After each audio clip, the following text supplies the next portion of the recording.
First and foremost, I'd like to begin by giving all praises to Yahweh, Bahashem, Yahushua, Bahashem Rakakodash. Double honors to the apostles and the elders of their millstone, and shalom to the hopeful elect, right? So, as you probably know, right, the Passover, right, brothers will be taking part in the Passover tonight, April 1st, as well as, over the next week, right? But, the first scripture that I really want to bring out, I'm not going to read it, obviously. I'm on the road, headed home from work, trying to get home so I can get this, this lamb good. Like I was saying, the first scripture that comes to mind, right, is Sirach 33, right, in verse 9, right. It talks about how some of the days that Yahweh, Bahashem Yahushua made are high days, right? The other ones are ordinary, right? But you got to know the difference between the high days of the world and the high days of the Lord, right? So we don't give a damn about your Thanksgivings, your Christmas, your Valentine's Day, St. Patrick's Day. Hell, today is your so-called in the world April Fool's Day. We don't give a damn about none of those days, right? We only care about the days of Yahweh Hashem Yahushua, right? Which again, this particular time is for the Passover. Right? Now, of course, most brothers know what the Passover is, right? But you go read, in the book of Exodus, chapter 12, right? And it gives you instructions what it's about, all of these types of things, right? To give you a rundown, you gotta understand at the state that Israel was in at that point in time. That's when you had the plagues and all these types of things that was going on. But this specifically was catered to what that angel of death. The angel of death, and the only way was to escape that was to make that sacrifice, that unblemished lamb. It had to be an unblemished lamb, right? Now, what's the symbolism of that? What was to come? Yahushua, the Son. He's the sacrificial lamb. He's the ultimate lamb, right? So when we drink, that red wine, that's what that signifies. That signifies the blood of Yahushua, man. But again, going back to back then, like it says, they would put the blood of the lamb on the post, on the sides and on the top post, right? And you had to eat of it. You couldn't leave anything, right? And anything that was left, you have to burn it, right? And again, I would grab the scriptures, but like I said, I'm on the road, as you can see, right? But brothers get the gist. It's not something that you should be, excited to eat or happy to eat. It's not one of those things, right? The elders and apostles of GMS have constantly said over the years, over many years, what have they said? This is not a lamb dinner. It's not a lamb dinner where you're supposed to go and have fun and be full of mirth and all these types of things like some of these camps do. Some of these camps they go to clubs and they do all these things for the Passover, but it's supposed to be a solemn assembly, right? You're supposed to be in remembrance of the hardships and the times that Israel was going through at that time, So you're not supposed to be out here, like the apostle said, you're getting drunk off the wine and things of that nature. That's not the kind of feast that this is. It's not the kind of day that this is, the high holy day. Right? But again, this was important, especially in the book of Exodus, to what? Escape that death, like I said, from that death angel. So why is this important now? Because we're trying to escape that death, but it can only come by way of Yahushua, which again, the importance of that sacrificial lamb, man.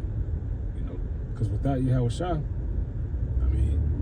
we have no opportunity to get into the kingdom. We have no chance. It would be over with. You know, we wouldn't be able to be enjoying the kingdom of heaven, that true salvation, because that's what true salvation is, right? True salvation is the kingdom of heaven, but we wouldn't be able to get there except by way of Yahushua, right? When you go read the scriptures, it talks about how, he's that ultimate sacrifice, because like it says, I'm gonna roughly paraphrase it, right?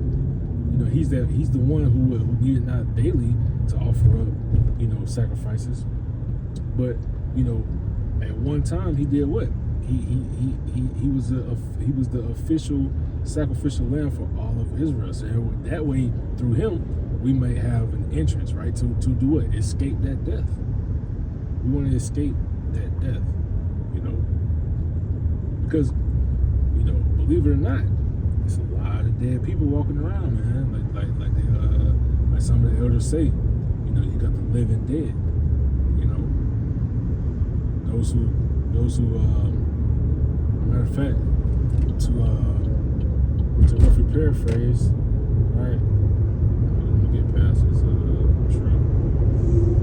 But like I said, to roughly paraphrase, when you go read Revelation 11 and 8, right, it talks about lying in that great city, those who are dead. Where? In spiritually Sodom and Egypt. It's over here in America, man.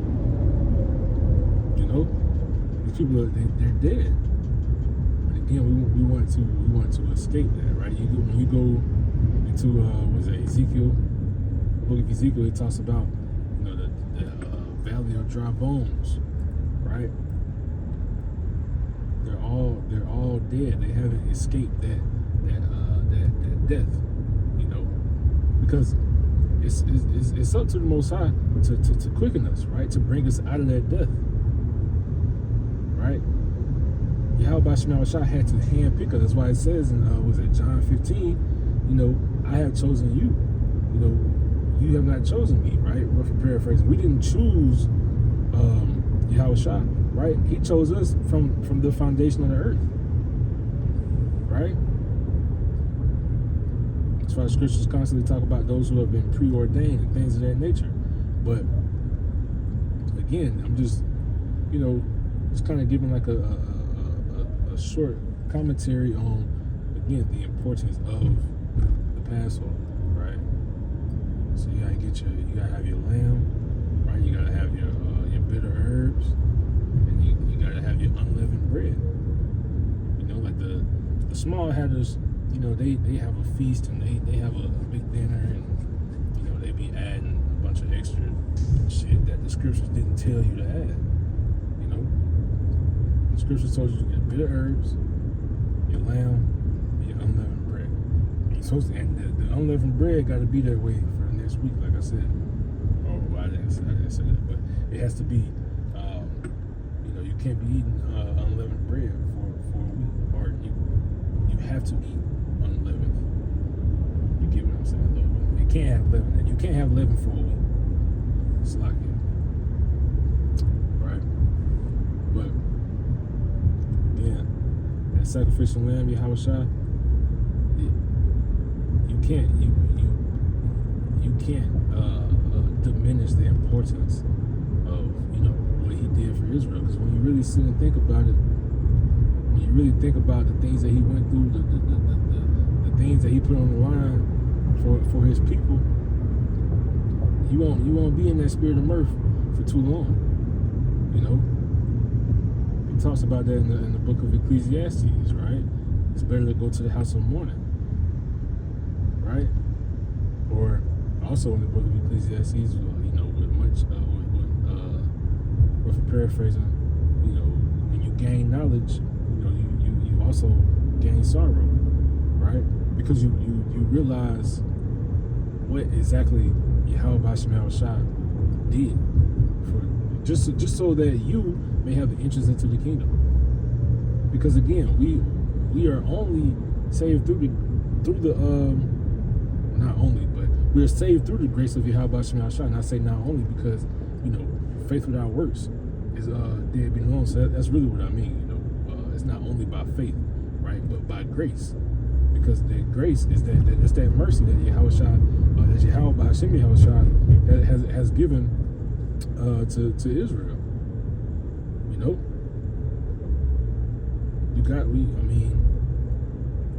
go read, in was that 2nd Esdras chapter 9, right? It talks about, now it's really nowadays, right? Of course it was then too, but through regeneration, it's all the same people, right? But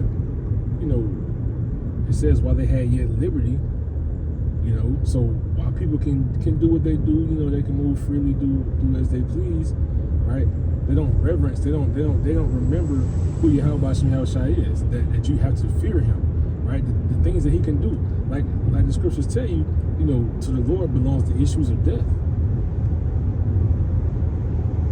So it's in your best interest to make sure you're doing the correct things and taking part in the Passover, so on and so forth, because like the scriptures say, to him belong the issues to death, him being Yahweh Shem Yahshua. And we're talking about the angel of death back in the book of Exodus. It was up to him, because he the Lord directs your steps. Like the scriptures tell you, the Lord directs your steps, who then can understand his own way, right? Or how then can a man understand his own way, or for paraphrasing, right? But again, if he's the one ultimately that places it on your heart to do whatever it is that you do, right? So that's why you gotta take this thing serious, man. You can't be in the Passover, or take a part of the Passover thinking, all these happy, glorious thoughts. Like you're in that's the wrong spirit, right? You really need to be, again, solemn, right? In the spirit of